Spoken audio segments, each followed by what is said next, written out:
Uh-oh.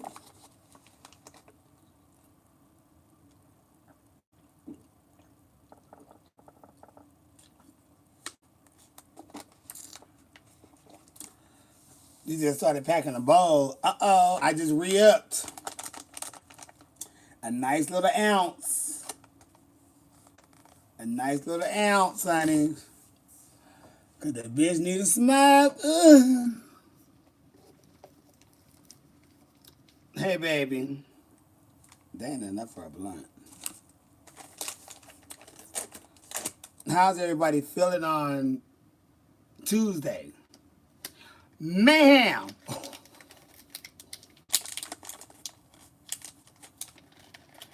Girl. I definitely have to call you after this. Because when I say but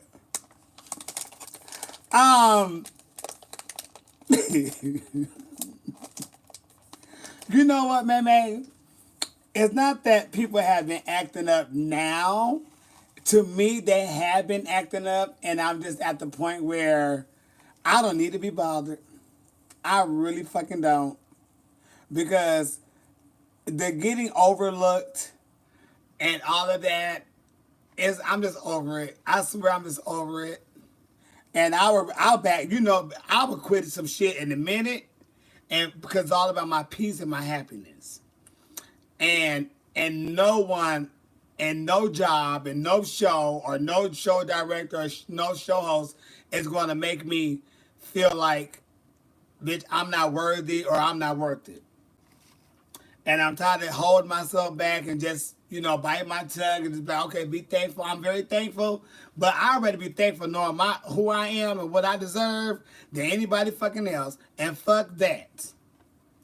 Bitch, fuck you. Fuck your kids. Fuck all them bitches you keep booking. All that shit. Bitch, don't book me no more. I don't want to come back. Sure don't, and I ain't. Until some shit change, and I don't give a fuck. It's all about me, ain't about nobody else. I did my part. I did what I needed to do.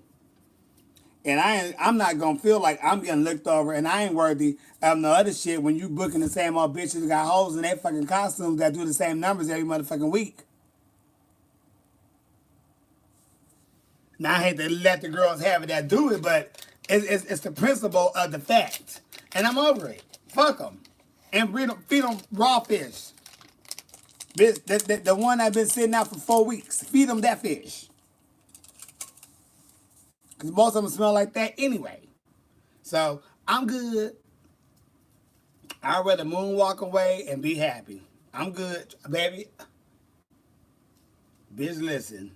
One thing about this grown-ass man, bitch, I'm going to make it work. The fuck? Sure is. Sure the fuck is. And it all hit me because I had to tell somebody, a good close friend of mine, about their worth. So in the same midst of making sure they understood their worth and who they were and what they present, I had to also look at my own self in the mirror and like, bitch, take your own advice. Which I've been knowing. I should have took my own advice. And I was just moonwalking slowly, like, nah, all right, I'm gonna let it. But bitch, after having this hard discussion with my friend about what they going through, it had hit me right in my face. Bitch, take your own advice. And that's when I said, you know what? Enough is enough. I got this, bitch. If I gotta go make some motherfucking burgers or roll some fucking burritos, I will to survive on this ass. But I'm not gonna be second to none. Fuck that, bitch. Fuck that. And you know me, I'm all about lining all your bitches up, and I'm gonna outperform all them hoes with looks and all that. Line them up. We going one by one. I'll let y'all select the music that we gonna do. What genre? Y'all want gospel? Y'all want rap? Y'all want soul? Y'all want ballads? What do y'all want? Comedy? What do y'all want? I'm gonna tear y'all asses up. Because that's what I do. Been doing it for years. But I'm over it. I ain't gotta do it no more, and I ain't kiss my ass. And like I tell a bitch that I don't like, bitch, you kiss my ass after I shit, bitch. Let your lips be my motherfucking toilet paper. How about that? I know it's disgusting, but yeah, that's how I feel about people. And I ain't changing. You show me, I can show you. Not always been line your best 20 bitches up. I got their asses, trust me. We could do the same exact numbers. What language do y'all want it in? I guarantee you, bitch, I'm gonna come out on top. I ain't even gotta know what the fucking song is even singing. But I tell you this, I'm gonna come out on top. Cause bitch, I know what I do and I know what I give. This is an overall package. Bitch, I could do my own hair, my own makeup, make my own clothes, right? I could do everything on my own mixes, everything. I'm a one-stop shop right here. Been doing it for years. What genre of music do y'all want? Pick my songs, bitch, and I'm gonna tear that ass up.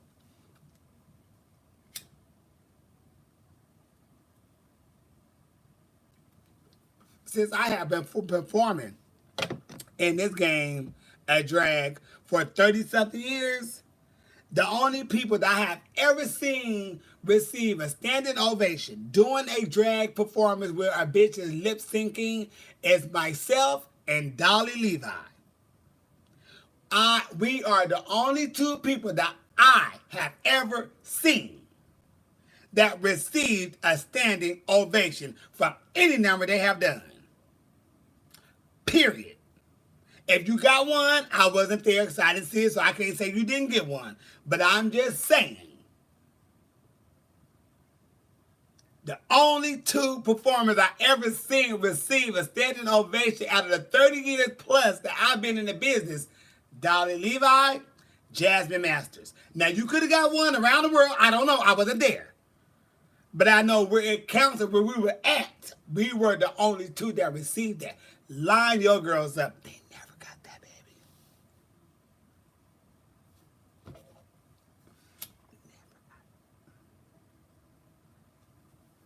Show me videos where I have holes all in my motherfucking outfits and safety pins being shown, or my wigs is all dry, look like I cut a piece of carpet and picked it out and put it on my head.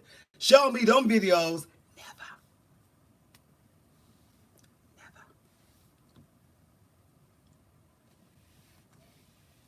Tights all ripped, feet all black and dirty, using cheap ass body spray, no perfume. Girl, please, say all that. That's why the shit look the way it look now.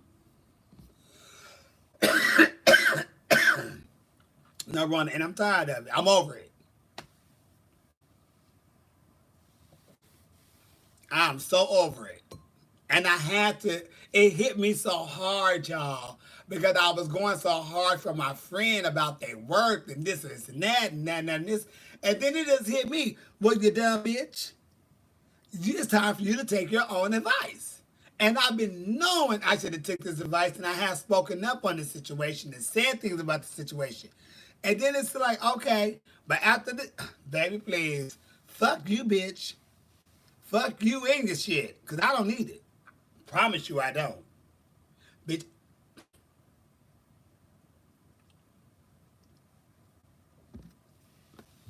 I didn't make it this far by leaning on the bitch's shoulders.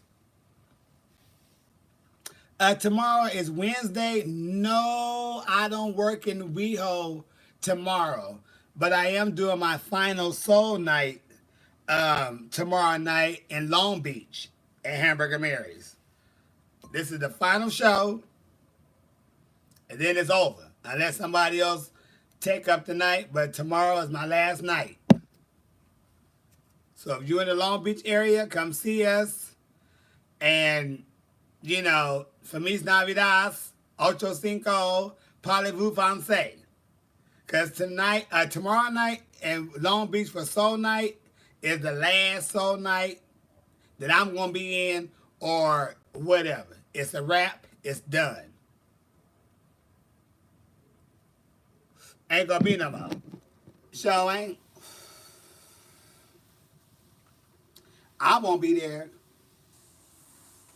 Show won't. We're gonna make some changes, honey. 2025 coming in, and I'm not dealing with no drag queens and they bullshit. Y'all can suck dick balls and assholes, not mine, but somebody else, because you're used to it anyway, and pay them for their services. But I won't be there for that. So tomorrow night is my last night of working at Hamburger Mary's. On Wednesday for Soul Night, which is once a month, and then Friday night, I don't know if I'm in Long Beach or WeHo. I think I'm in Long Beach for Friday night. That's my last night. My last brunch is this Saturday at WeHo Berries. And then it's a wrap. Out of there. Well, baby, listen, you better come on this Saturday. You got 2 shows to see me at. The first 2 shows I'll be at. The third one, I won't be there. And then you won't catch me there for a long time. Actually, Thursday, I will be there for our Mirror, Mirror on the Wall, Who the Greatest of Them All show. After that, it's a wrap. Feliz Navidad, Ocho Cinco, Parlez-vous Français. Kawabanga. I'm out that bitch. Love it. Out of there. Great 20-something runs. Out of there. So this is it. This is it, Claudia. I'm out of there. You know what? I don't know if there's some jealousy going on. I don't think so. I don't see how. I think it's just more of if you have kids, book your kids.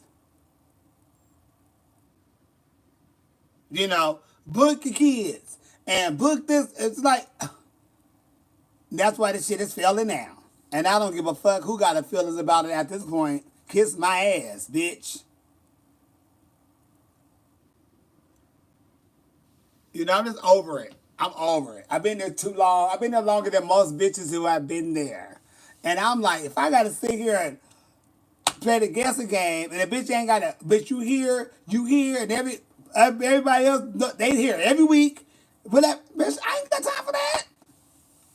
And like I told somebody, I could do the same motherfucking number every week, bitch. But you're not going to see in the same costume or the same hair. You ain't going to see the same fucking moves. You're going to see maybe some, but you're going to see something different.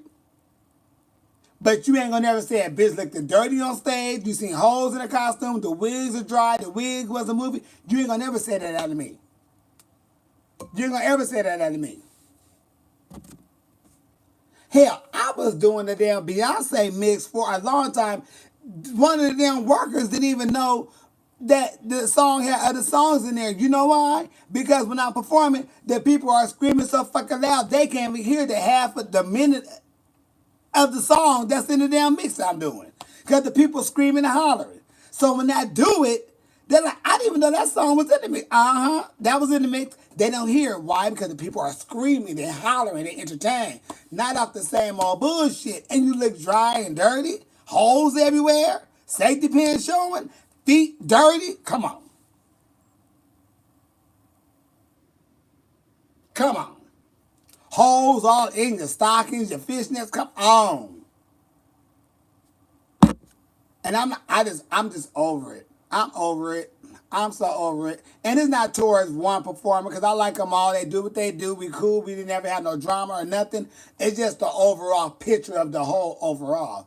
Bitch, I'd rather say, fuck this shit. Leave me alone. Mayhem, you know them feet be dirty? Them stockings be all black and shit? Bitch, how the bottom of your feet or the side of your feet is charcoal black. But the legs is damn nude. White nude. Off-white nude. How make that make sense? And it's not like they can't see it. They see it. Heels ain't got no taps on it. Heels running over. You're supposed to be like this. Your heels giving you that. Come on. Try somebody else after all these years, bitch. Play with your kids. That's what they there for.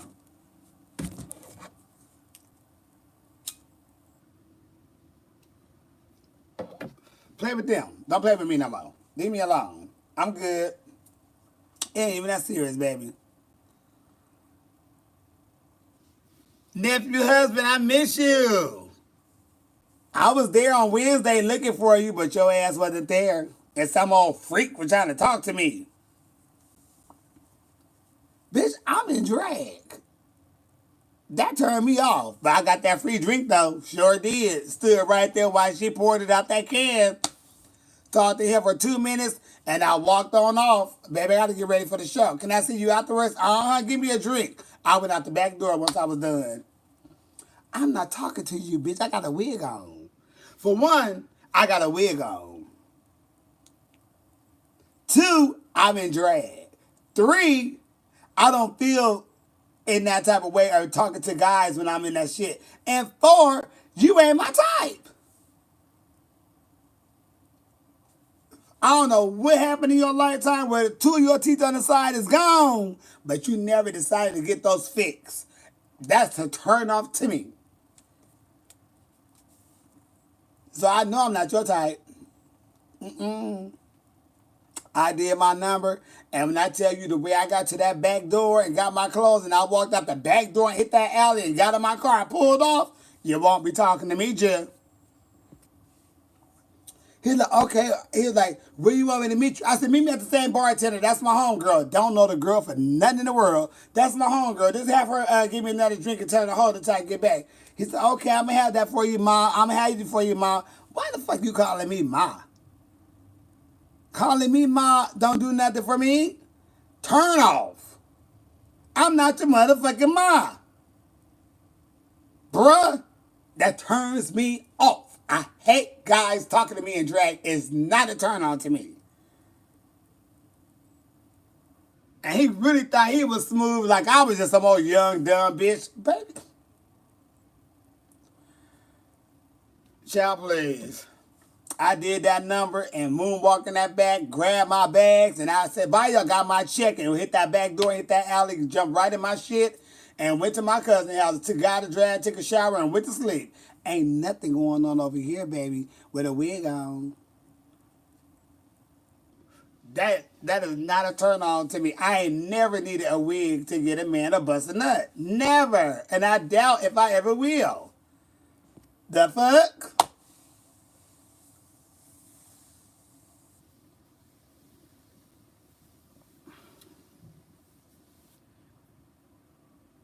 It's just like, You said what? Why am I done working at Hamburger Mary's?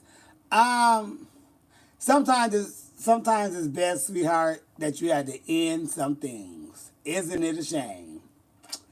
It's a beautiful song by Labelle, Patti LaBelle, Sarah Dash, and Noni Hendrix.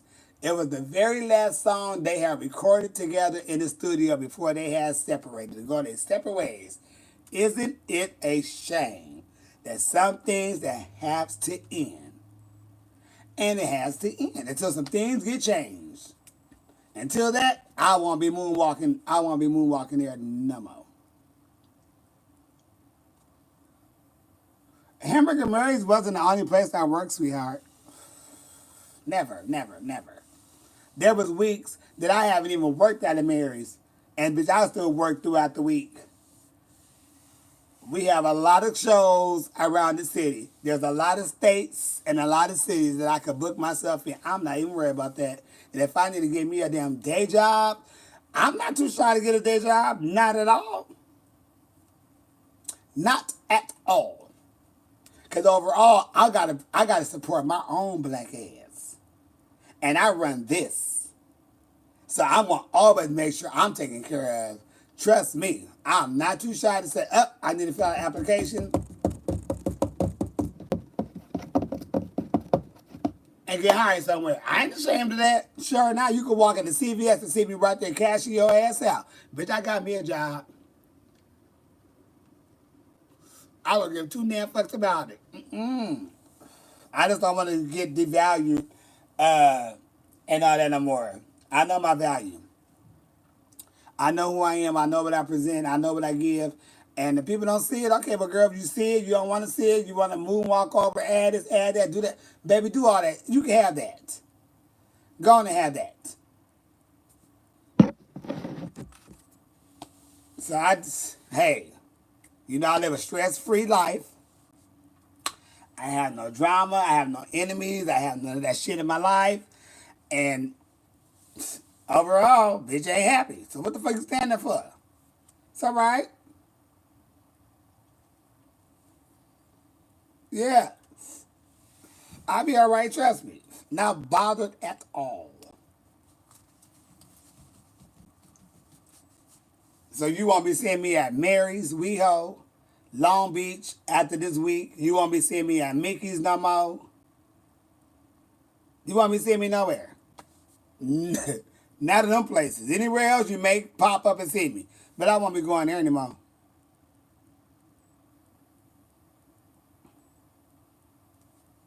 Shit, Burger King, Taco Bell, KFC, y'all hiring? A bitch need a job. Hey King, what's going on? 111, I will be there for sure. What I get out of 111, honestly, 111 really showed me how other places don't value me. If that makes sense.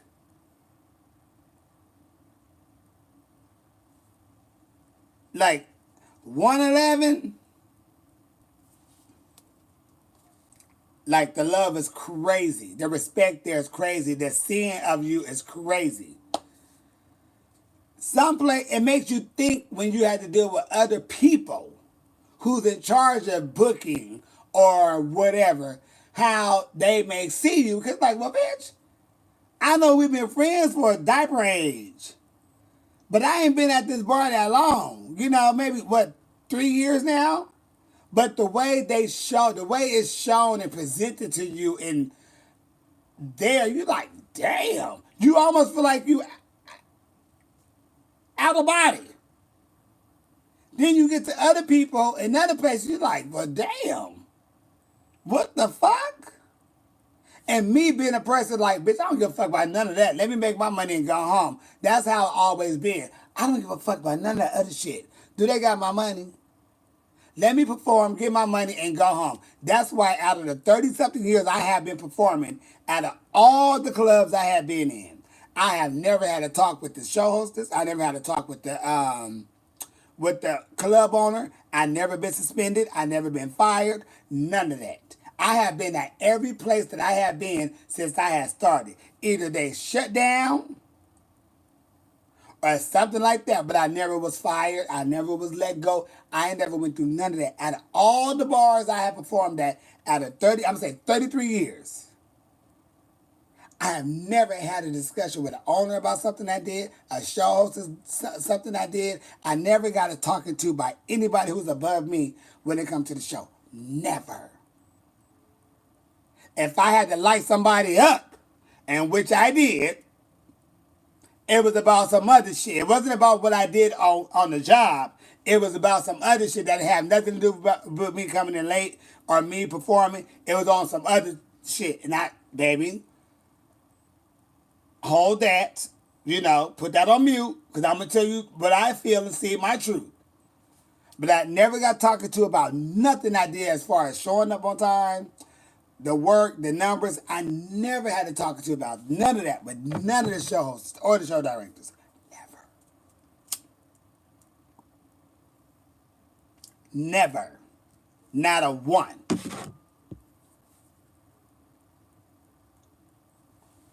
Never.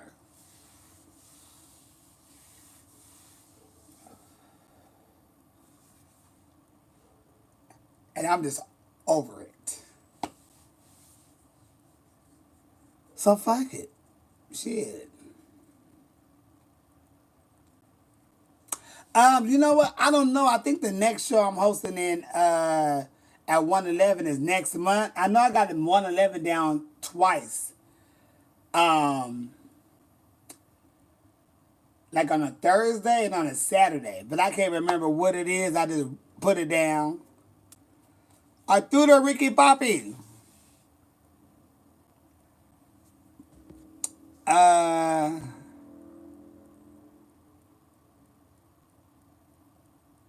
You've heard I like whores up. Lance, you know.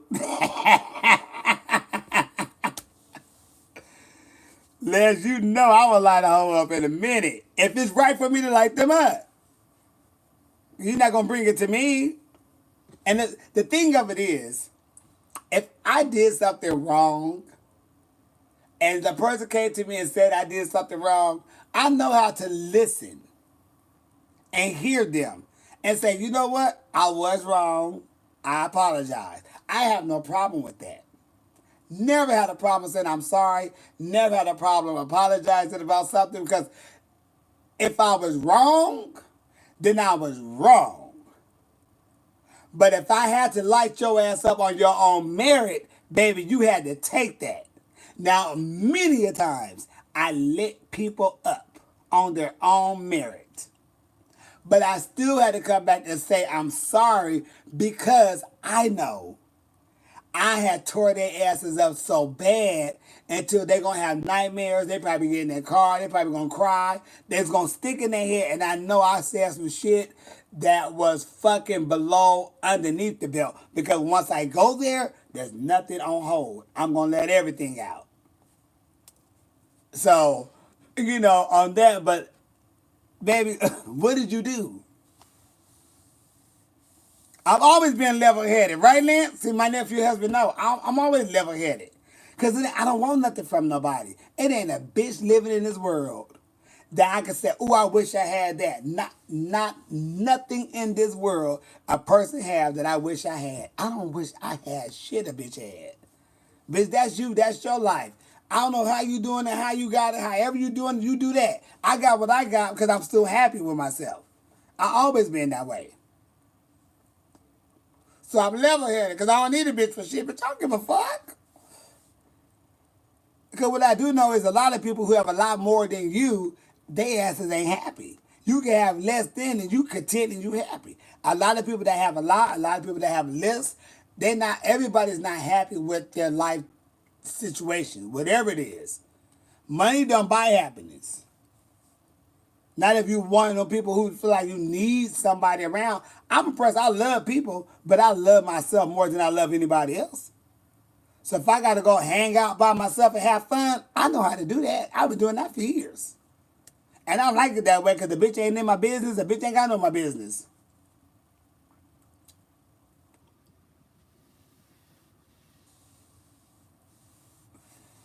So it's like, baby, listen. Get your shit together, and again, I became one with myself, and I love it. Let's go out. I gotta finish watching All American, honey. I don't want to go out. I just want to smoke because I got some weed.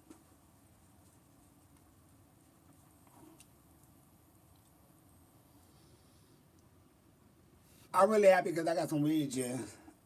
I was scraping. I had a little bit. I had a little bit of weed. And I was like, bitch, let me go buy some weed. Shit. I got shit to do. Let's go to precinct. What's going on at precinct? That's like 12 minutes away from me. Is it jockstrap night? My jockstrap's in the dirty clothes. I already wore those. I can't wash those till this weekend.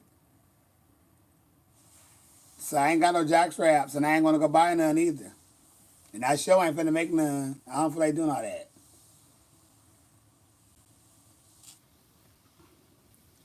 So what's going on at precinct?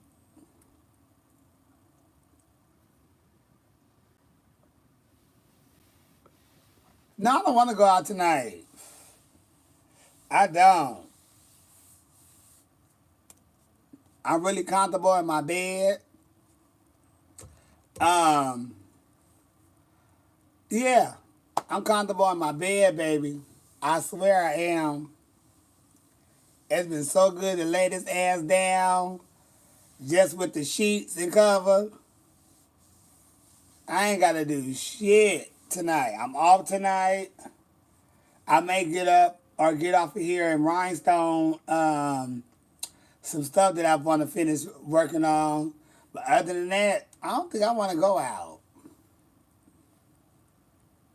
Am I still good with the Abbey? Yes. I'm good with every club, honestly. I don't. I'm not saying that I have a beef with Mary's or Mickey's or whatever. It's not that. It's just some people that's in charge of things. You just over their shit. You know, so it's just like fuck it. It ain't the club, or it ain't the club itself. It's just some people that's in charge of some things. You just over their shit. You know, like no, I'm good. Mm-mm. Because at the end of the day, the problem that you have is what's going on. So the problem of it is the person that's booking the shows. And who else is seeing it, but I ain't saying nothing. You know, baby, leave me out of it. Fuck it.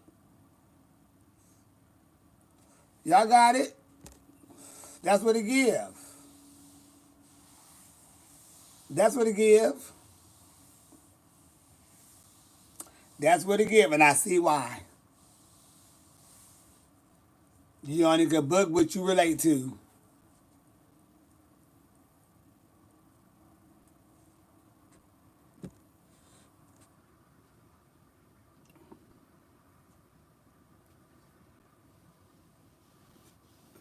Shit.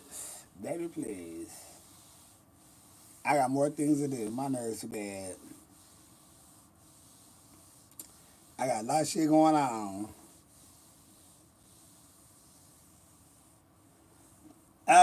Do you regret anything in life? Um,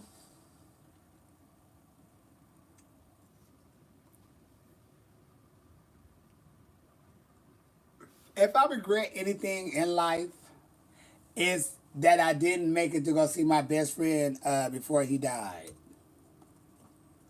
I think that's the biggest regret I have in life. Cause he called me what? I want to say he called me. He called me one day, and he told me if I wanted to see him before he died, I better come now because the doctor said he have about 2 more days to live, and I couldn't make it out there. And after them 2 days, he passed away. And I think about it a lot. Like, fuck, I wish I just would have been able to make it to Detroit just for like that day or just for like an hour. Even if I had to get off the plane, run to the hospital, see him, talk to him, let him know everything, and then hop on the plane. I just wish I would have been able to see him again. But what that if I had to regret anything in life, it's that. But what I can say would give me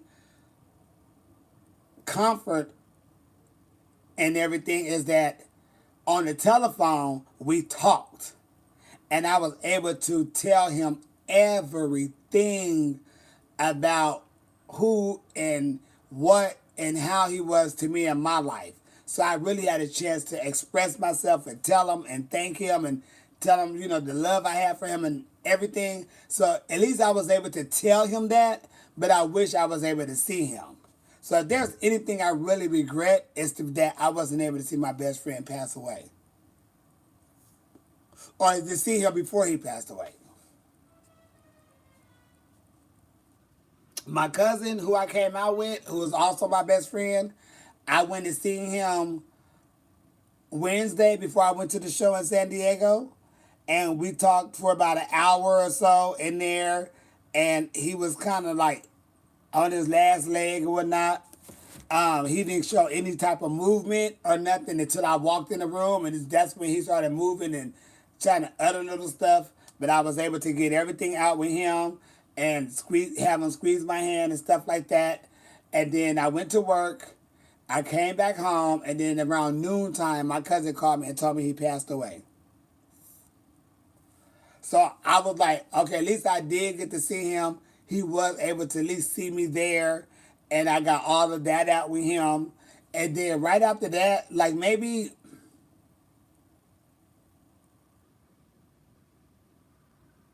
9 months or maybe a year after that, my best friend called and told me that he was dying and, you know, whatever. 'Cause both of their deaths was like back to back. I do remember that. It wasn't like years down the line. It was like back to back. I was not even getting over my cousin passing, and then my best friend passed. And we was like this. Me and my cousin was like this, growing up from Pampers up. And then my best friend came in, well, our best friend came in, because we was like all three best friends. Then we was like this.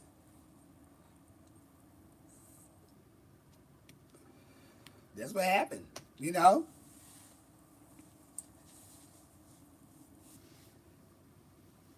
Damn. And they both died from am I saying right? Pancreatic cancer. They both passed away from that.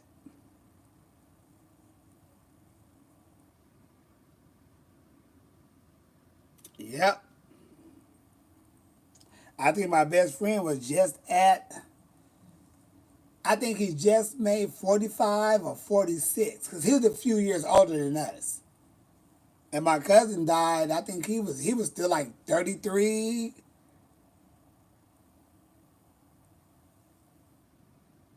probably like 33 when my cousin passed. That's young.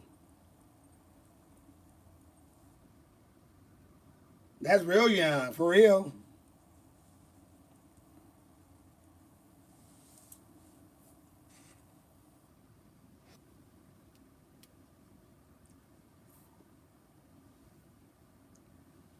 That's what your mom passed from? Yep. That's what happened. So that's the only regret I have, really. I guess that's why I just be like so happy with with life and everything and all that. But I always been this way, but I grew up with death like there, like fuck. And I swear, every time somebody passed away, one thing I heard for sure was that's why you gotta live your life to the fullest.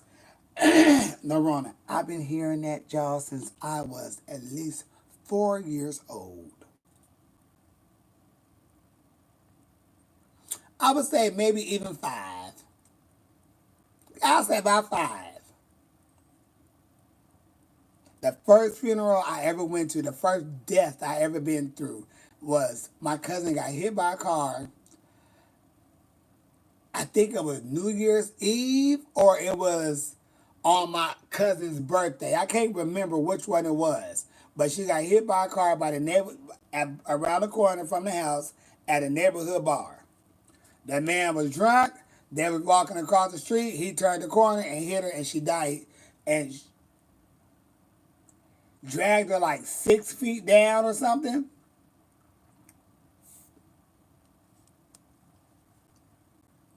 Her name was Dee Dee. And I remember when she got married, Michael Jackson, Billie Jean was out, and I was out there doing the Michael Jackson in my tuxedo. I was a flower boy. Yep. And not long to go after she got married, she ended up getting hit by a car. And I remember going to the funeral, and I remember my mom picking me up, and I was looking at her, and I remember I could see the bruises on her face right here, and she had a flower in her hair because she always wore like a flower in her hair. Her favorite song was Gladys Knight, Neither One of Us, and she could look at your license plate one time, and she will remember that license plate with no problem. They tell me that all the time. Yep. I remember all of that like it was yesterday. And I remember looking at her hands like, is she gonna move? I'm like 5 years old, but I'm looking. And I remember they leaned me down. My mom was like, give her one more kiss. You're not gonna see it no more. And I remember kissing her, and her face was cold. And I was crying, everybody crying. And then people kept saying, you gotta live your life to the fullest. You gotta live your life to the fullest. And that stuck in my head ever since then. Like, what do they mean by that? And as I got older, I understood.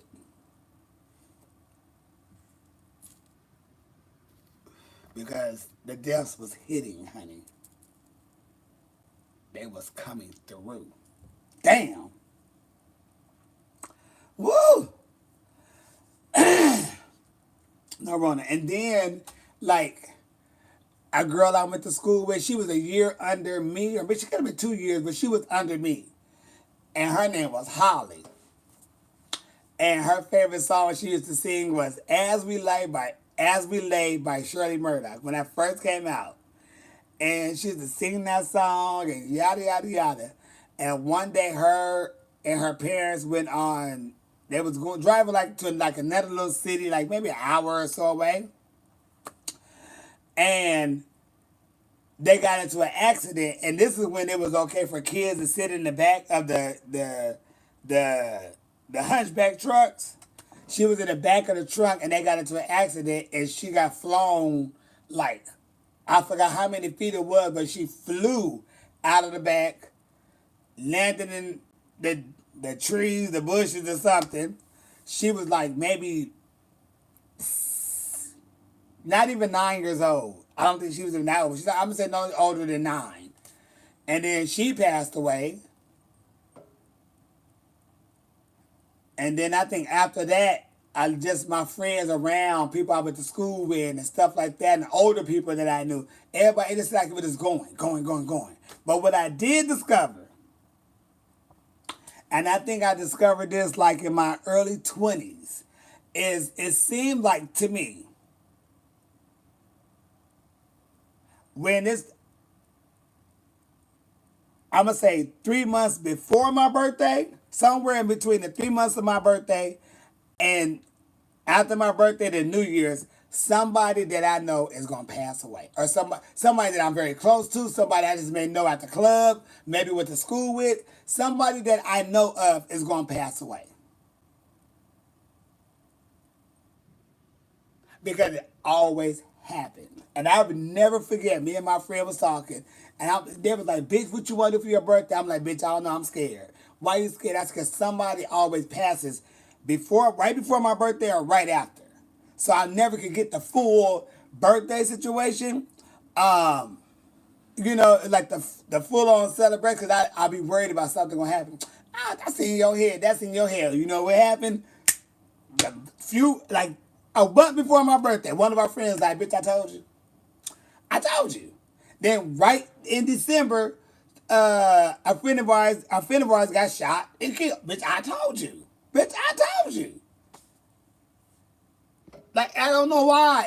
But it just seemed like to me, it always around my birthday. I'm like, bitch, is it some tea? But then I realized, bitch, I just know a lot of people. So when you know a lot of people, that, it's just, that's how life bounces. But that's just what I have. That's my experience. Fuck. But like, what goddamn? I'm telling y'all. And all of that had made me be like, bitch, I can't take nobody. I can't take your bullshit, baby.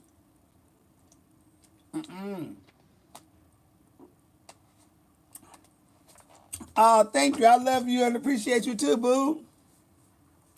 And like the 90s, like, and I said I've been saying this for years. I know for a fact, for some reason, I think everybody they always say you got an angel watching over you. Sometimes you may heard there's an angel here on earth. You may know somebody who you just feel like you just an angel on earth. They can't do no wrong by you. They always, whatever. I always say, Patti LaBelle is the angel on earth for me. Because I think it was 1983, and it was a Thanksgiving show she was doing. Right before her show on TV, the Cosby Show came on. And what happened before the Cosby Show was during Thanksgiving, and that's when Heathcliff, the daddy, was showing Theo, the son, how to carve a turkey on Thanksgiving. I remember that because when my mama called me in to come into the house and to tell me that Patti LaBelle show was going to come on, I had to leave the basketball court across the street and run and get in there. When I got in there, that was the part I seen before she came on was Cliff showing him how to to cut the turkey. It was at the end of it. That same night, maybe 30 minutes in after I get into the door, the boys that I was hanging out with, they walked around the corner, was going to like they had a little market over there with the thrifties. And we always walked over there together because just one little turn around the block. Everybody knew everybody on the other side. So it was never no tea. But during that time, it was a lot of violence going on, shooting and shit. As they was walking around the corner, somebody just decided to drive by and start shooting.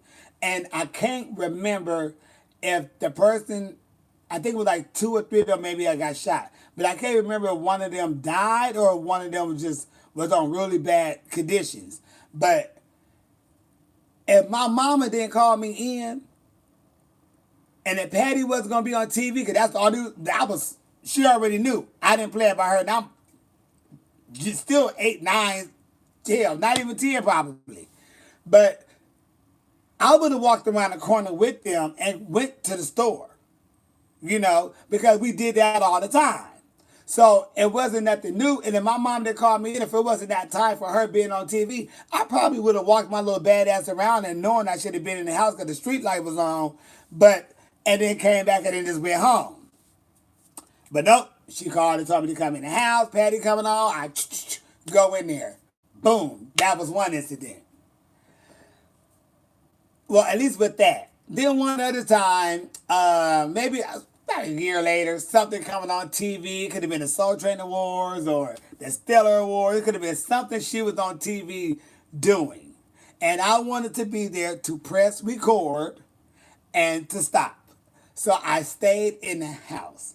That same night, some of my friends who I hung out with got into some bullshit and somebody got hurt. And I think somebody got hurt and died that night. Bam, I'm like, oh shit, But it kept going. It was the time I was going to like a party. Hey, house party. I'm 14, 15 at this point. Could have been 12. I was like, nah, I ain't going. I was like, you know what? Now I'm going to watch TV Patty on TV. I'm going to sit here and watch her. Stayed in the house, watch her. My friend got shot in the head.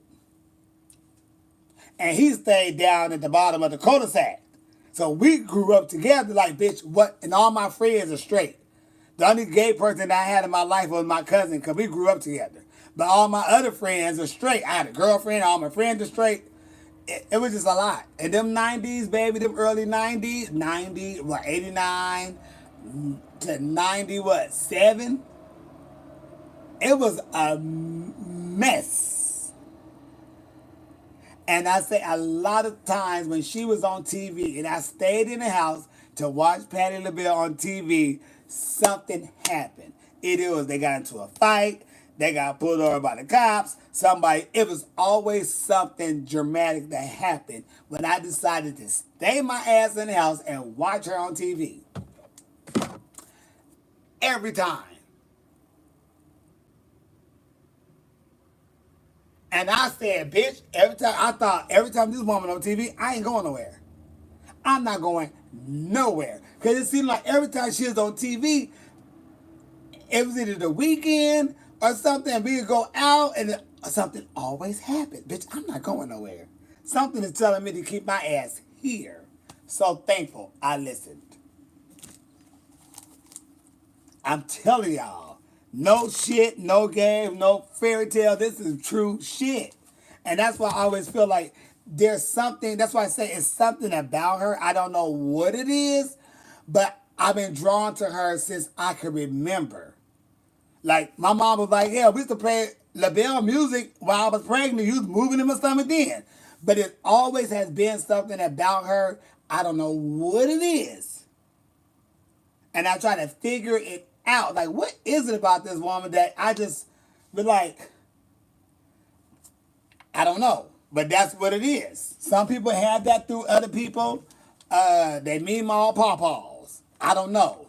But I'm telling y'all, her, Patti LaBelle, Whoopi Goldberg, and Jack A. Harry. They asses had kept me in the house when shit happens. No shade. Between them three women, I swear. But really between, and I can even say, even Jasmine Guy, when them women was on TV, 227, A Different World, Whoopi doing her HBO special, or and she had a movie, a Jumper Jack Flash, Patty sing. If them women was on TV, I was not leaving. I was gonna sit there. I was gonna watch them because I wanted to record on the VCR. I promise you. I always say them women have a big deal with me being on Earth. I feel because when they were on TV, when 227 was on, I didn't budge.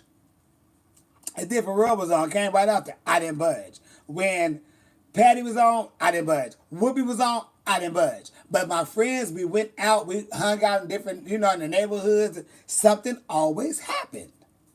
And there was a lot of deaths. It was a lot of shootings. It was a lot of everything. And because I kept my ass in the house and not went with my friends, I'm like, "Bitch, that's why I'm here." And then I was able, like when I started, because I hung out with all my friends growing up straight. So, I'm hanging out with them, even though I know I'm bisexual, trisexual, I'm just fucking, right? I was doing things that straight boys do. How they hang out, where they go, climbing trees, hopping over fences, jumping off the buildings into the sandbox, just doing all this stuff, right? But I also got to witness the dangerous side of being a straight man living in the 90s and going to different areas or whatever, and maybe even wearing certain colors that you shouldn't wear. But when I got into that gay world, bitch, you can wear any motherfucking color you want to. They don't give a fuck. And it was so different because I was able to wear whatever I wanted to wear color-wise in the gay area. But if I'm in the straight area, oh, bitch, we going where? Let me put on all black, or let me put on a white t-shirt. Or let me put on something with some cartoons on it. And not too much red, not too much blue, maybe a little mixture, but not too much of one or the other because they're going to ask you what set you're from. Don't have a lot of color on. Gray, purple, blue, green, red. Got into the gay world, all bitch, red is all crop top, little red or whatever. They didn't give a damn. That was the least of my problems going over there because they didn't care what we wore in the gay world. But in that straight world, in them 90s, baby, you have to be careful what color you wore in San Diego. Shit, you can have on all black. They say, what set you from? Set. I ain't doing no TV show. You know? For real. That's how it went. I got to the gay world, I had to worry about pimps. Trying to take our young asses. They want to take me and my cousin and have us working on the corner hoeing. Bitch, me and my cousin lit that pimp up so the kids was like, me and my cousin?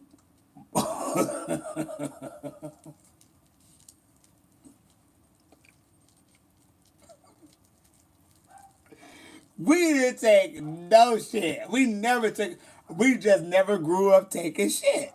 So when this when this one man tried to approach us, because he was like older and it was a lot of youth out there that was homeless, on drugs, selling their bodies, stealing, whatever it was, they was homeless and they trying to survive. And he was the pimp to come some of the young little teenagers. Me and my cousin dressed like the Bopsy twins. So everybody trying to figure out, are we twins or are we brothers? Now, we didn't look alike, but we had some of the same features, like our lips were the same. I think it's just our lips, really. But since we've been around each other so much, we just started to like morph into each other. So people always ask us were we twins. And we be dressed alike. So they say, are you guys brothers? Are y'all twins? Cousins? What y'all in a relationship? We like, no, we cousins or whatever.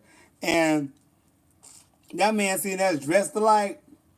And he thought he had a good deal. He come over there trying to promise us to work with him and all this and all that. And when we realized he was trying to get us to be a hoe, and I'm 15. My cousin is probably 16, almost 17. Bitch, what? And we lit his ass up. And you know, the thing of it was we was young and we were new. And everybody knew that we were new, right? And for us to light his ass, we didn't know who he was. Now, he whooped on the kids. He had bopped them around in the street in front of everybody. We didn't know nothing about his background. We didn't know shit. But what the big shocker was that me and my cousin was lighting his ass up right there in his face in front of everybody. And we wasn't backing down. Like, we had told his ass up like, motherfucker, you crazy? And we know we went off on his ass, and everybody was so shocked because no other teenager or nobody younger have ever talked to him like that, because he was the one that was either pimping them out or he was knocking the shit out of them. But he ran across our two asses, and me and my cousin together lit that ass up.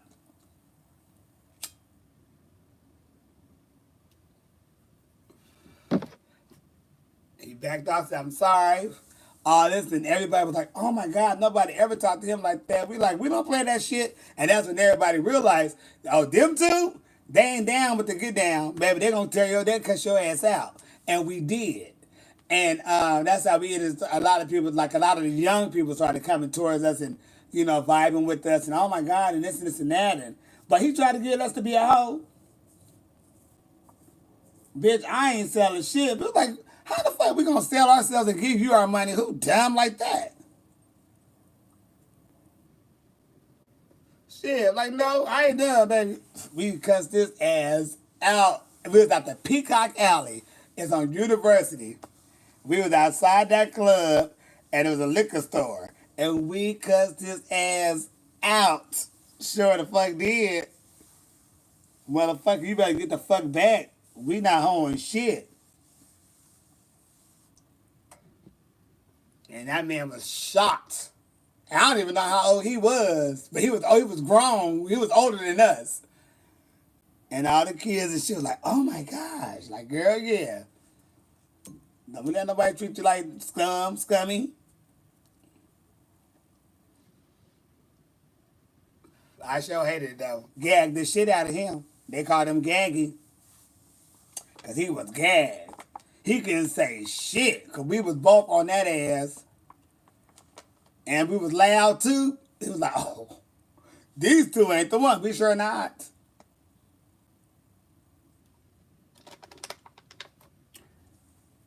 And our uncle and our auntie live right on the next block. All we got to do is call them. Trust me, they coming up here. And you ain't going to want to see neither one of them. I promise you that. We done played those games. Thankfully, me and my cousin came out together. We had a lot of that. We had a few of that guys trying to get over on us. We wasn't stupid.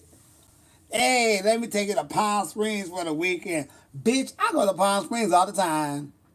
That ain't nothing to me. I can't do shit in Palm Springs. I don't need to go up there with you at all. That was they wanted to take us to Palm Springs. They wanted to take us to Oceanside. Some of them even said take us to LA. Some wanted to take us to get away or something. Baby, no.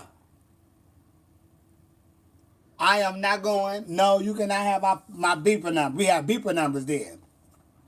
I ain't giving you my pager number. I ain't giving you my home phone number. I don't want your phone number. No, no, no. Oh my God, no runner. That was it. No, no, no. Baby, I got a boyfriend. He ain't got to know. Yes, he do. What the fuck? They didn't give a fuck. All they see was something young and fresh, and all them old bastards wanted some. No. Me and my cousin didn't play that shit. We don't give a fuck. We didn't give a fuck how fine he was, what kind of car he drive. No. He got a boyfriend, I got a boyfriend. We are both single. We don't want you. No. They used to try it too. No. Nope, don't want to do it. Uh-uh. What's my boyfriend's name? Martell.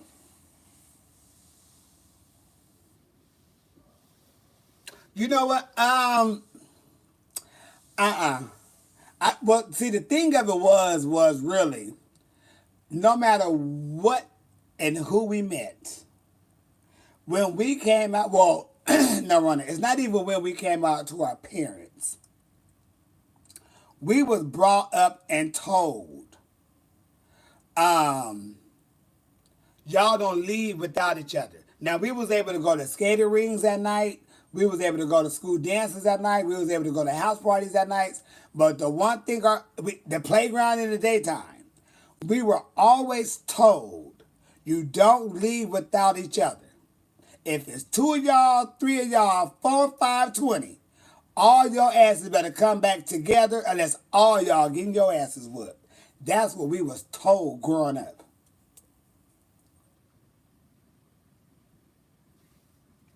We was told that growing up. We better not leave. Wherever we go together, we all better come back to this house together unless we are all getting our asses whooped. And that was not a threat. That was not speech. That was facts. And we knew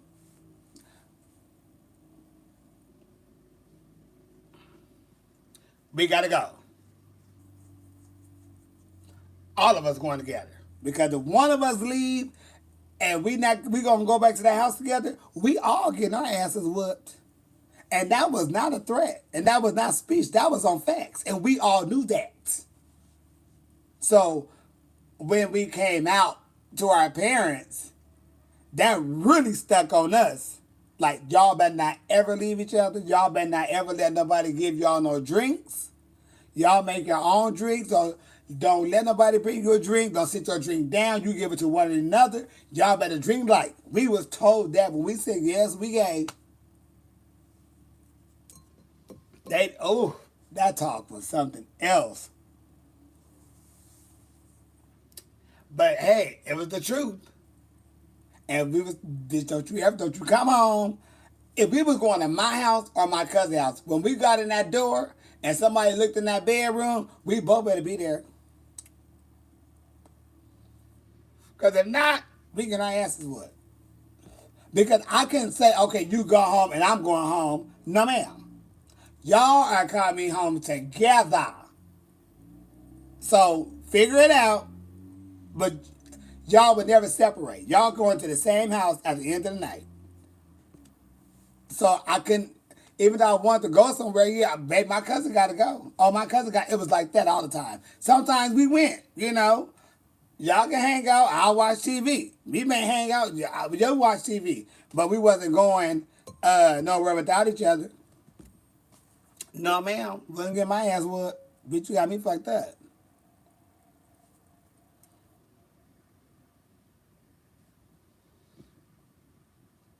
Yeah, my name come from that. I'm on Instagram and YouTube, y'all, just so y'all know. That's where my name came from. Martell is from the alcohol.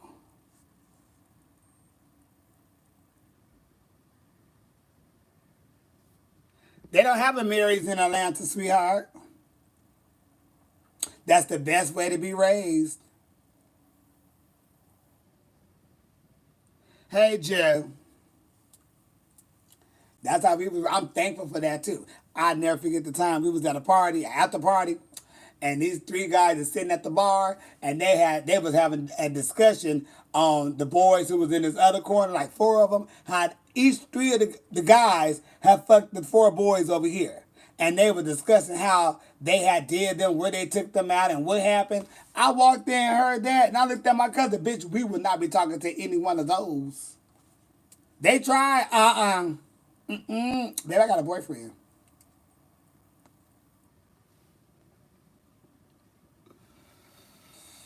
You can't have my number. I don't want your number. You can't take me out. None of that. Spend some time with me. Chill. No, don't get to know me better. I got a boyfriend, baby. He just don't come out.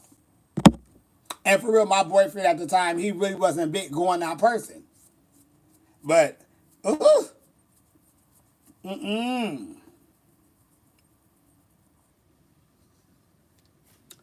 Damn, I need to write a book. I need to write a book. High school was fun. Junior high school was fun. For some reason, at every dance that we had, a school dance, a prom, whatever the dance was, somehow, some way, some stray boy ended up kissing me. I don't know how that happens. I don't know what happened. Like, what happened? Like, what is it? That happened so many times. I'm like, oh, Lord. Never forget. I'll never forget the one time I was in, this is high school. I think I was in the 11th grade. And there was this cute boy at school. He was cool. He knew he was cute. You know, everybody flirted with him. She had a tired little girlfriend. And I remember we was on the dance floor, and they had a circle around us, and we was dancing and stuff, pop locking, ah. So then after, you know, we did our shit, and Belle Biv DeVoe, I think it was Poison that was on, because we used to fuck that up. So we do our shit or whatever, and they play something else. We all go towards the bathroom to go get some water, because the water thing, the punch thing was right there, the bathroom was right there. We sweating, we got Jerry Curl juice everywhere. So we like, okay, let's go back to the bathroom, dry off, whatever. I don't know if everybody was still in the inside or if I was just one of the last ones coming out. But I just remember when we walking down, it's like it's this whole cabinet. And the cabinet stick out so far, but right in this little way, this little walkway, it's a door, like a janitor door. And then it's another like cabinet. And I remember walking, and he just like pulled me, and then he just stuck his tongue down my mouth.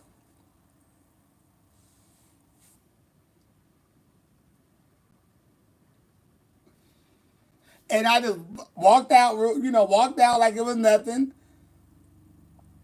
And then got on the dance floor, and then he went on about his day, and that was that. And then every day at school, we just looked at each other, smile, maybe, you know, bump arms, and do the same little shit we was doing, and that was that. And I was just like, fuck, what was that? But it happened to me a few times, well, a lot of times.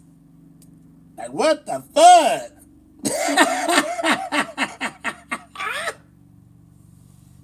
I was hot to try. But yeah. Oh, Lord. I was dating one girl. I was dating this one girl, and she had a cousin. And I wasn't really into the girl. She just told everybody that she liked me, so everybody was like, ooh, talk to her, talk to her, talk to her. And I was like, she was pretty, you know, she just wasn't, like, really my type. So it was more of a, like, everybody that's telling me to talk to her, yada, yada, yada. So we started talking on the phone, and we somewhat started going together. But she had a cousin. Baby, and I wanted the cousin. Like, I want this one. And after we kind of realized it wasn't going to work or whatever, because I was talking about our cousin all the time. And after we realized it wasn't going to work, we just like, okay, we just be friends. And then I remember telling her, like, I like your cousin. Like, I really like your cousin. She was like, what? Like, yes. And then we talked about it. She was in her feelings. Then she got over it. And then me and her cousin started dating. And we dated for like 3.5 years. And then the year I was leaving, changing schools, it's like we kind of broke up. And that's the last girlfriend I had. The one I said that's the only girl I would have married.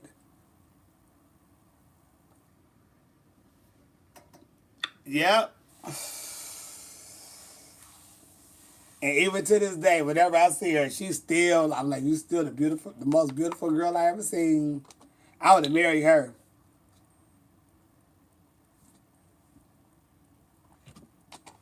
Fuck this gay shit. I would have married her and been happy. I should have just got her pregnant. Girl, we married now. Because I did get scared, though, at one point when I was dating girls. Woo! I always knew if I got a girl pregnant, the first thing I was going to do out of high school was join the military. I was going right into the Navy. If I ever had got a girl pregnant, I was going right into the Navy. There was no if, no ands, no buts, no think about. I was going into the Navy. Nobody got pregnant. But I was going into the Navy because my child wasn't gonna want and need shit. So that wasn't gonna have that. I already knew that. Oh, my baby not gonna want to have to go through all this. I need, I won't, can't have. Mine's gonna have everything. So I already knew in my mind, I gotta set myself up for my child. But nobody got pregnant.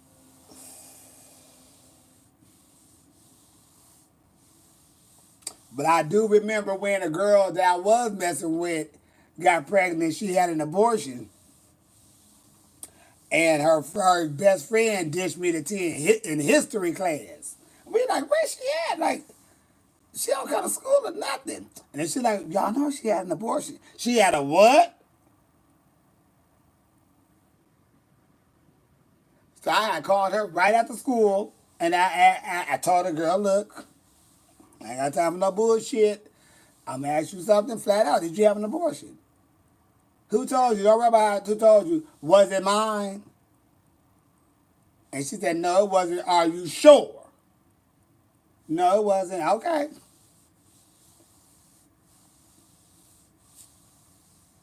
But her best friend had dished the tea to us in history class. It haven't even started yet. And that's how I found out. Like, did you terminate my baby? She said, no. Was it mine? She said, no, it wasn't. I said, okay, better not have been. Because I know we was knocking boots, and I know I didn't use protection with her. So shit, baby, because it's about to be some history. So yeah, that was the only scare I had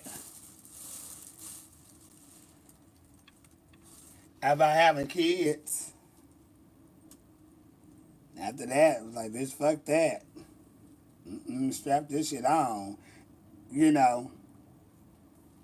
But I know, like, when I got into the gay world, baby, whoever I knocked boots with, baby, we using protection, baby. Yes, we are. Because AIDS was really big back then. And that was another thing they talked to us about. Well, they talked to us about it in school. But when we came out to our parents, oh, honey, that was like a 4-hour essay. Or a 4-hour lecture. But we understood. We're like, no. And they, oh my God. My auntie she was a very sweet, like the woman was just the sweetest woman ever. And that was my cousin mother. She passed as well. She gave it to us, clear, where you really understood, with respect. Every blue moon it got just slightly little, cuss worthy there, but in a loving way, which my mother gave it to us hardcore. She didn't hold nothing back. She was like, you gonna be, them guys gonna give you a drink, you gonna pass out, and now all of a sudden all these motherfuckers fucking you all in your ass, nothing all in your butthole. I was like, what? Like she was so direct. And she talking about shit on dicks and shit. And, my mama is so direct, and she's not a sugarcoater. She is just very core to the core. And when I tell you, it was like day and night from hearing my auntie tell us something, and then she telling us something. We got the picture. Oh yes, between the two of you, we got the perfect picture. It was just my mom just so hard. She's just so hardcore with it. Damn, she was hardcore with it. So don't be around here being a fucking dick sucker, sucking everybody fucking dicks because of this. I was like, well, go let me suck a dick. Like she was cutthroat with it. She was straight out with it. My auntie is more dice and cash. She's like, girl, save all that. Listen. I said, whoa. Oh, she a real one. My mother is one of them. My mom is one of them women that, you have that auntie that she gonna cut up, right? She gonna cut up wherever she at. If she needs to cut up, she is gonna cut up. But sweet as pie. But if she needs to cut up, she gonna cut up. Trust me. She never cared. She had cussed this lady out in church one time. I was just looking like, and all my uncle could say was, and he's her twin brother. Yeah, they know not to get your mama started. She be like this, and she was a little girl. She been going off on people since she was a little girl. They always said my mother had the mouth on her. She always cussed people out as a little girl. And she grew up that way. And that lady had said something to her, and my mom called her a bitch and a cow. And she said, I'll slap the shit out you, bitch. I said, oh, we just got out the choir. You was alto. I was 10 in between. What happened? But my mother's one of them women that she cool, but if you piss her off, she gonna go there. And she goes there. And she went there with the talk of the neighborhood.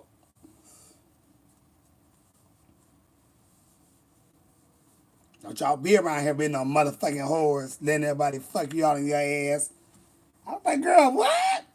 In my ass? I ain't even thought about my asshole. That's what she told us.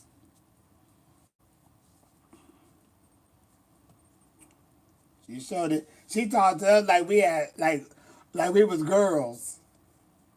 And like she talked to us for real. And I get why she did. Well, both of them, I understood what they both was telling us. Because it applies. Because we was young. We was young. Fake IDs and shit. They knew what was going on. You know what? I would say when my mom get her age, Miss Holler age, when she was doing all that, I could see my mom being like that. Because she cussed out the baby, them little kids be running around the house. She said, sit your motherfucking asses down. And we be like, damn, they just little kids. But that's how we grew up. They cussed our ass. They whooped our asses and they cussed us out. Sit your motherfucking ass down before I come in there and break your back. Like, God damn. That's how we grew up. We grew up getting our asses cussed out and popped. Kapow! In the back. Or getting whooped with a belt. Yeah. I need to bring my mama alive one day. That'll be a show to see. Yes, indeed. That'll be a show. She funny as hell. Sweetest lady. But you piss her off, baby, it's a wrap. I went off on this one teacher at least three years in a row. Until when my cousin that was coming in, going into the third grade, because that's the grade the lady teached, all the black kids, she made sure they wasn't related to my mom or my auntie. because my auntie was a teacher aide. So the schools, and we was right around the corner, and she been there for years. So everybody there know her, and anytime somebody was coming to the school, she always let the teacher know, like, hey, my niece, nephew is coming to your class, yada, yada, yada, once we get the, whatever. Baby, anytime she heard that somebody that was part of my family was going to be in her class, she asked that child, she asked them to move the child out. Because my mama been up there 3 years in a row, cussed this lady out in her classroom, either about my brother or one of my cousins. And her name was Miss Carlos. Because my mother went up to that school and cussed her ass out, because she was one of them stern, mean like type teachers. And my mother went up there and lit her ass up in that classroom in front of all them kids, and then left. And then the following year, she had to come back and do it again. And then the third time, that lady said, don't bring none of them family members in my class. And then years down the line after that, I ended up getting there. Me and my cousin. And I got out that class.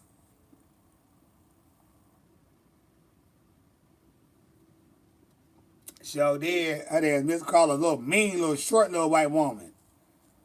Always stern and bony and strict. But my mama went up there and lit her ass up. I remember a time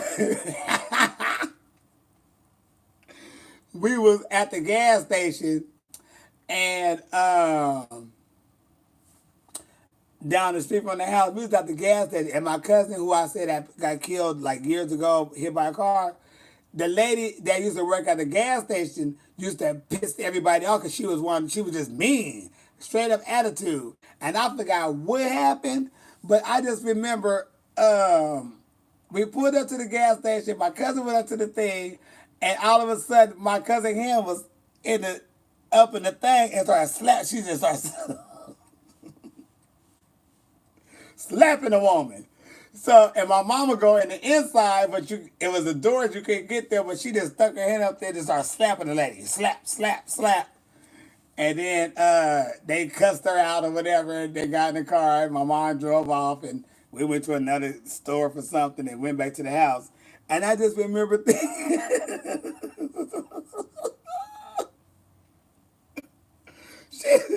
I was like, oh shit, she's slapping the shit out of her. Whap, whap, whap. I was like, oh shit, what's going on? I'll never forget that day. She slapped the shit out of that. That lady was mean. And she slapped the shit out of that lady. Waka, waka, waka. I said, uh-oh. Sure did.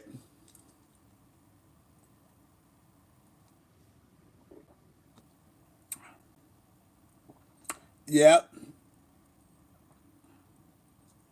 Wow. The things I can remember growing up until now, shit. I need to write a book.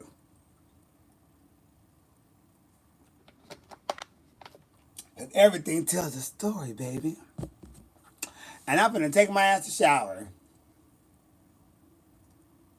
Yes, Gavin, my mother cussed the lady out in front of, she opened up the door cussing her out. From the way my cousins them tell it, and my brother, she opened up the door and started cussing her out. It was no need to say who I am, Mister. They said my cousin said all he remembered was he was sharpening his pencil, and he just looked to the left, and her face was, all he see was her little face going by the door, and that door opened up, and she went off from there. And she walked over to him and was cussing her out and something. And then he was like, she walked up to the front of the classroom with the teacher at, because that's where she was at, and was in her face cussing her ass out.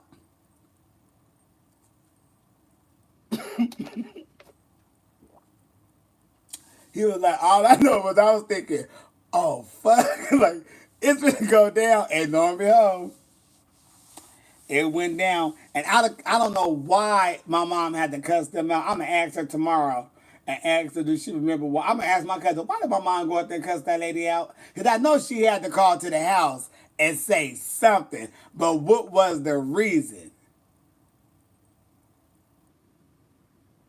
I can't think of what the reason was, but whatever it was, she had called. And baby, my mom got a hello, and my mom went up to that school the next day and got her together.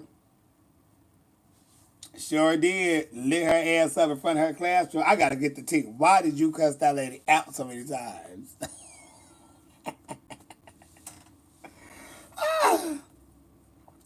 How do you set boundaries with a guy who's been extremely creepy, which we at work?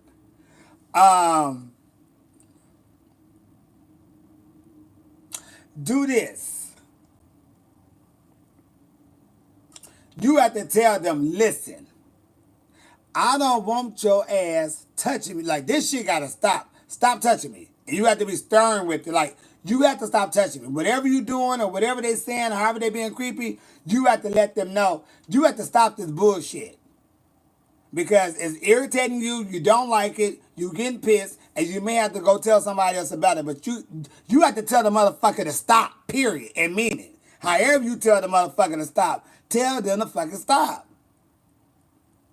If you don't like it, just bitch, stop. What the fuck? Shit. I had to tell somebody that they kept touching me. They get drunk, they want to get touchy-feely. Baby, stop fucking touching me. You gotta let the person know, stop fucking with me, period. If they doing something creepy, tell them leave you the fuck alone. And you gotta mean that shit. But if you playing around and all that, no, you gotta make it stern. And if you can't make it stern, if you don't want to go pop the shit out of them, go tell higher up. But you gotta let a bitch know, bitch, stop. And I mean fucking stop.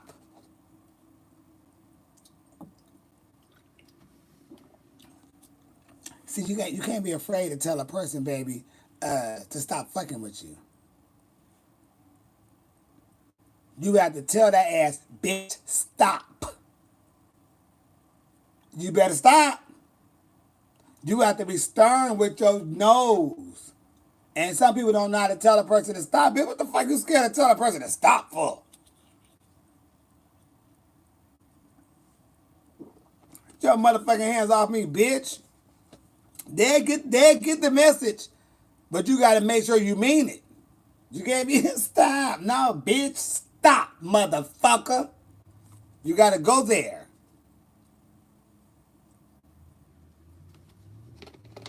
And once you go there, you don't let them back in. If they try to say hi or whatever, motherfucker don't speak to me, you creep. The fuck? Then you gotta watch your back. You gotta make sure when you going home, nobody following you, honey. You sure don't want them following you home, Jim. But you gotta tell the ass to stop.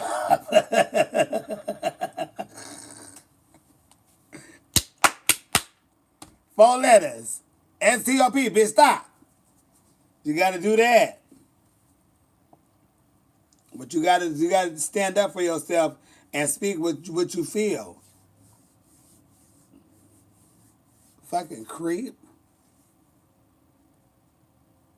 Yeah, and tell others that he's like that. This old motherfucking creep. Shit, what the fuck? You damn freak. Get your creepy ass away from me, bitch. You better get you some mace. So if he tries something, you spray that ass right in them eyes and kick him right in the nuts. And you kick him in the nuts first, he gonna kneel. And then you kick that motherfucking knee, that bitch gonna drop. And he ain't gonna be able to move. Then you put your foot in his ass as much as you can. You kick him all in that ass. People will leave you alone. People will leave you alone. That's why I try to tell anybody.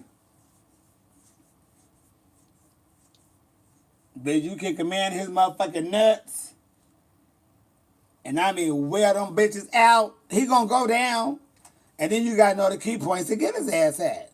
The ankles.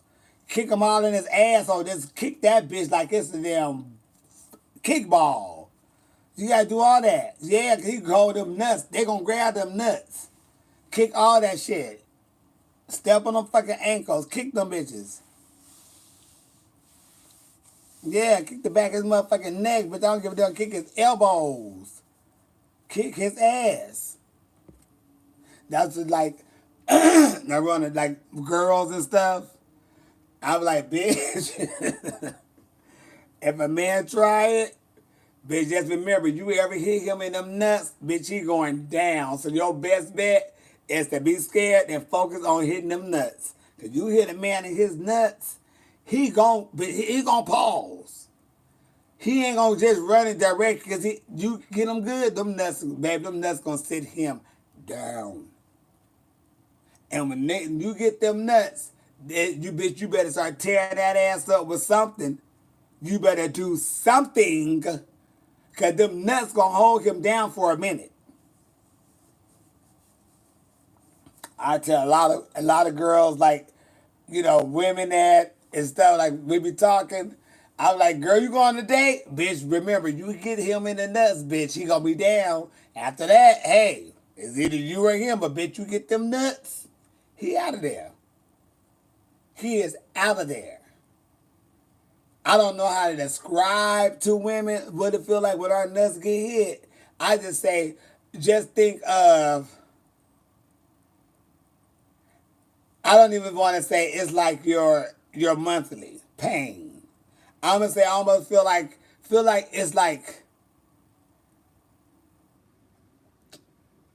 it's on the line of you having a baby, because the pain that's there, it hurts all in your stomach. It's just this pain, and it takes your breath, at the same time. But it's just a pain that you just like, oh my gosh, like most you hit the floor. Now, Rona, it's a pain that send us to the floor. We have to, if our drive, we walking and we rub against it or something, we gotta, woo. We have to take one of those, let me hold off. Give me a minute. Give me a minute. Give me a minute. We got to take time to get our feeling back, because that one ball took us. It's that we get like a little hot flash. We get breathless, It's just aching. We just trying to, do that to ease the pain, trying to go through the pain of it. So, if you ever with a guy and he tries it, nuts, baby, he going down. That's how I did that in that Uber. I had to get up off there, bitch. I gotta go. Fuck that. Baby, it got hot. It was hot. It just makes you hot. You go through this hot flash. You can't breathe. You got this pain right here. You just lost. You lost for words. And then they have an end-out-oop moment, honey, but you caused it. Because they were trying to do something you said no to. Yeah, tell them nuts up. Kapow! But let me go. I'm going to take a shower, y'all. Y'all have a good one, and I will see y'all later. Shit. So much went on today, but I feel free.